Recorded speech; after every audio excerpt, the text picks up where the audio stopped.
Coração Delator, de Edgar Allan Poe.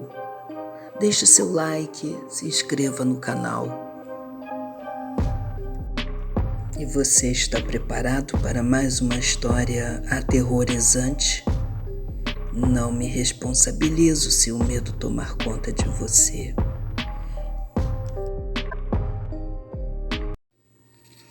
É verdade, estou nervoso. Terrivelmente nervoso, sempre o fui. Mas por que acha que estou louco? A doença aguçou os meus sentidos, não os destruiu, não os entorpeceu. Acima de tudo, meu ouvido tornou-se extremamente aguçado. Ouvi todas as coisas do céu e da terra, ouvi muitas das coisas do inferno. Como posso então estar louco? Preste atenção e repare com que saúde, com que calma lhe posso contar toda a história. É difícil dizer como a ideia me ocorreu pela primeira vez, mas mal a concebi, perseguiu-me dia e noite. Objeto não tinha, paixão não havia também. Eu amava o velho. Ele nunca me fizera mal, nunca me insultara, não desejava o seu ouro. Acho que era o olho dele. Sim, era isso. Um dos seus olhos parecia-se como o de um abutre, um olho azul pálido, velado. Cada vez que esse olho se pousava em mim, o meu sangue gelava. E assim, pouco a pouco, gradualmente, resolvi arrancar a vida do velho e, desse modo, livrar-me do olho para sempre. E agora, pronto, pensa que estou louco. Os loucos não sabem nada, mas devia ter me visto. Devia ter visto com que cautela agi, com que precaução, com quanta dissimulação meti mãos à obra. Nunca me mostrei mais bondoso para com o velho que durante toda aquela semana que aconteceu o assassinato. E todas as noites, pela meia-noite, girava o botão da porta do seu quarto e a abria. Oh, tão devagarinho! E então, tendo aberto o suficiente para meter a cabeça, introduzia uma lanterna furta-fogo e fechava bem para que nenhuma luz filtrasse, e depois enfiava a cabeça. Ah, você riria se visse com que cautela enfiava a cabeça. Movia lentamente, muito, muito lentamente, para não perturbar o sono do velho. Levava 1 hora a enfiar toda a cabeça pela abertura até conseguir vê-lo deitado na cama. Ah, teria um louco sido tão sensato! E então, quando a minha cabeça estava bem dentro do quarto, destapava com cuidado a lanterna. Oh, com tanto cuidado, tão cuidadosamente, porque as dobradiças chiavam. Destapava o suficiente para que um único raio incidisse sobre o olho de abutre. E isto eu fiz durante 7 longas noites, todas as noites à meia-noite exata, mas o olho estava sempre fechado, e assim era impossível cumprir a tarefa, porque não era o velho que me humilhava, mas o seu olho mau, e todas as manhãs, quando o dia rompia, entrava ousadamente no seu quarto e corajosamente falava com ele, chamando-o pelo nome numa voz amigável, informando-me como passara a noite. Teria de ver um velho muito esperto para suspeitar que todas as noites, à meia-noite em ponto, eu o vigiava enquanto dormia. Na 8ª noite, fui ainda mais cuidadoso para abrir a porta. O ponteiro pequeno de um relógio avança mais depressa do que avançava a minha mão. Nunca antes dessa noite sentira eu a imensidão dos meus poderes, da minha sagacidade. Mal podia conter a minha sensação de triunfo. Pensar que ali estava eu abrindo a porta a pouco e que ele nem sequer sonhava os meus atos ou os meus pensamentos secretos.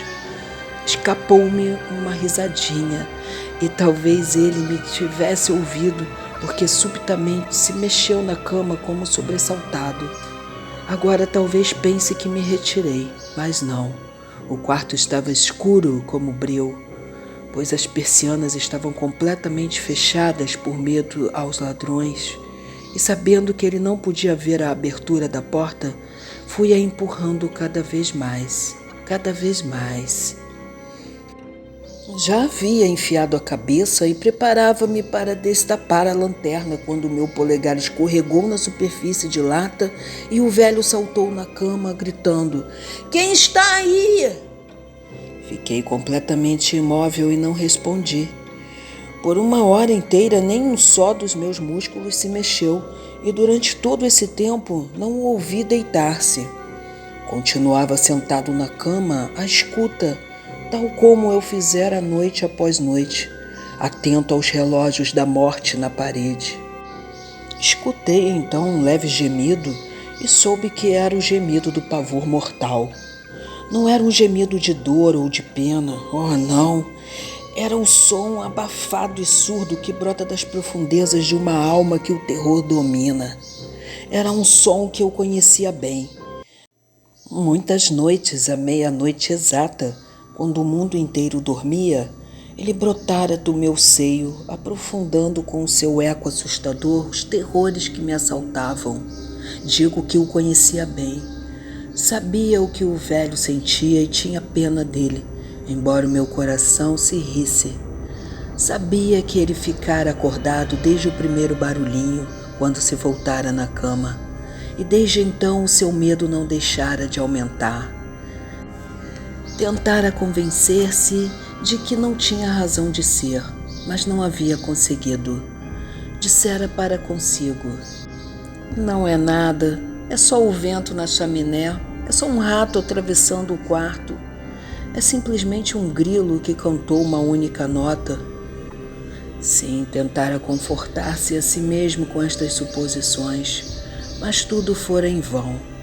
Tudo fora em vão porque a morte, ao aproximar-se, passara em frente dele com a sua longa e negra sombra e com ela cobrira a sua vítima. E era a influência fúnebre da sombra imperceptível que o fazia sentir, embora não visse nem ouvisse, a presença da minha cabeça dentro do quarto. Depois de ter esperado muito tempo, cheio de paciência sem que ouvisse voltar a deitar-se, resolvi abrir uma pequena, muito pequena fresta na lanterna. Abria então, não imagina como abri furtivamente, até que finalmente um único raio pálido, fino como o fio da aranha, saltou da fresta e abateu-se sobre o olho de abutre. Estava aberto, escancarado, e a fúria invadiu-me mal o vi. Vi-o com uma nitidez perfeita. Todo aquele azul baço coberto com um véu horrível que me gelava até a medula dos meus ossos, mas não consegui ver mais nada do rosto ou do corpo do velho, porque com que, por instinto, apontara o raio de luz precisamente para o ponto maldito. Lembra-se de eu ter dito que aquilo que tomou por loucura não é senão uma superequidade dos sentidos? Ora, bem chegou-me então aos ouvidos um som baixo, rápido e abafado como de um relógio embrulhado em algodão. Também esse som eu conhecia. Era o bater do coração do velho. Aumentou-me a fúria como o rufar de um tambor estimula a coragem do soldado. Mas continuei a dominar-me e fiquei muito quieto. Quase não respirava. Mantive a lanterna imóvel. Esforcei-me por não desviar a luz de sobre o olho. Entretanto, o pulsar infernal do coração aumentava, cada vez mais rápido, cada vez mais rápido. O terror do velho devia ser extremo. O pulsar, dizia, aumentava de minuto a minuto. Está me seguindo? Já lhe disse que sou nervoso, e de fato sou. E agora, naquela hora morta da noite, no meio do silêncio assustador daquela velha casa, aquele barulho tão estranho lançou-me num terror incontrolável. Consegui, no entanto, dominar-me durante mais alguns minutos e fiquei calmo. Mas o pulsar era cada vez mais alto, cada vez mais alto. Pensei que o coração ia arrebentar. E então Uma nova ansiedade se apoderou de mim. Algum vizinho ia ouvir o barulho. A hora do velho tinha soado. Com um grande uivo, abri subitamente a lanterna e precipitei-me para dentro do quarto. O velho deu um grito só. Num segundo, atirei-o ao chão e lancei sobre ele o peso enorme da cama. Sorri então alegremente ao ver o meu trabalho já tão avançado. Mas durante muitos minutos o coração continuou a bater com um som abafado. Contudo, não me importei, ninguém podia ouvi-lo através da parede. Finalmente parou. O velho morrera. Levantei a cama e examinei o corpo. Estava morto, sim, rígido e morto. Pousei a mão sobre o coração e mantive-a aí vários minutos. Nenhuma pulsação. Estava rígido e morto. Nunca mais o olho me atormentaria. Se ainda acha que estou louco, vai mudar de ideia quando lhe descrever as precauções que tomei para dissimular o cadáver. A noite avançava e eu trabalhei rapidamente, mas em silêncio. Primeiro desmembrei o corpo. Cortei a cabeça e os braços e as pernas. Arranquei então 3 das pranchas do soalho e coloquei tudo entre os caibros. Voltei então a colocar as tábuas com tanto jeito e habilidade que nenhum olho humano, nem sequer o dele, conseguiria ver algo de estranho. Não precisei lavar nada. Não havia qualquer nódoa, nem sequer um pingo de sangue. Tivera muito cuidado. Uma bacia recolhera tudo. Quando acabei todo este trabalho, eram 4 horas. Ainda estava escuro como a meia-noite. Quando o sino deu as horas, alguém bateu à porta da rua. Desci para abrir, de coração ligeiro, que tinha eu agora a temer.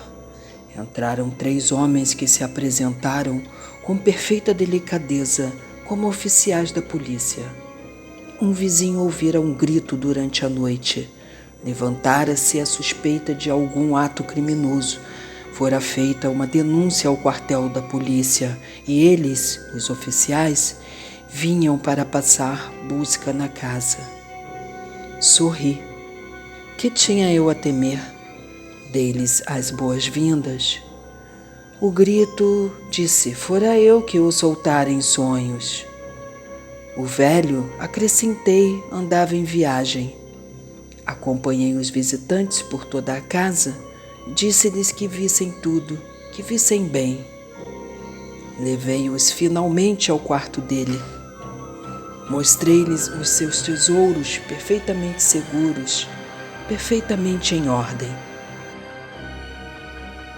No entusiasmo da minha confiança, trouxe cadeiras para o quarto e convidei-os a repousar ali do seu cansaço, enquanto eu próprio, com a louca audácia de um triunfo perfeito, instalava minha cadeira sobre o preciso lugar sobre o qual repousava o corpo da vítima. Os policiais estavam satisfeitos. Os meus modos tinham-nos convencido. Sentia-me singularmente à vontade. Sentaram-se e falaram de coisas familiares, a que eu respondi alegremente.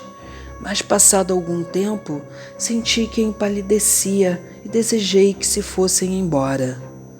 Doía-me a cabeça e parecia que os ouvidos me zumbiam, mas eles continuavam sentados a conversar.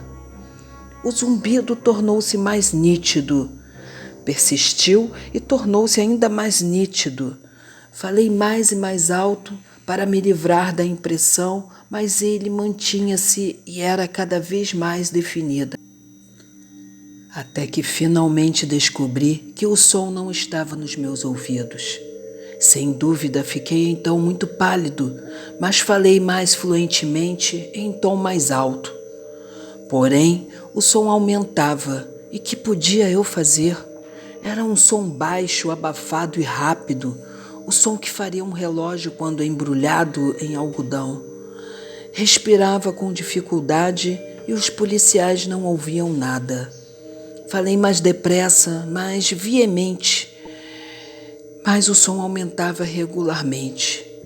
Levantei-me e pus-me a discutir sobre ninharias, numa voz aguda e com gestos violentos. Mas o som aumentava. Por que é que eles não iam embora? Andei no quarto de um lado para o outro em passos largos e pesados, como se exasperado pelos comentários dos homens. Mas o som aumentava regularmente. Oh Deus, que podia eu fazer? Espumava, delirava, injuriava. Atirei com a cadeira em que estava sentado e arrastei-a sobre as tábuas, mas o som cobria tudo e aumentava continuamente. Era cada vez mais forte, mais forte, mais forte, e os homens continuavam a conversar amavelmente e sorriam. Seria possível que não ouvissem? Deus Todo-Poderoso, não ouviam, suspeitavam, sabiam. Estavam se divertindo com o meu terror. Foi o que pensei e é o que penso ainda. Mas tudo era melhor que esta agonia. Qualquer coisa era melhor que esta decisão. Não podia suportar mais aqueles sorrisos hipócritas. Senti que ia gritar ou morrer. E agora, outra vez, ouça, lá está, mais forte, mais forte, mais forte. Miseráveis, gritei, não finjam mais, confesso. Arranque essas pranchas aqui. É o bater do seu horrendo coração.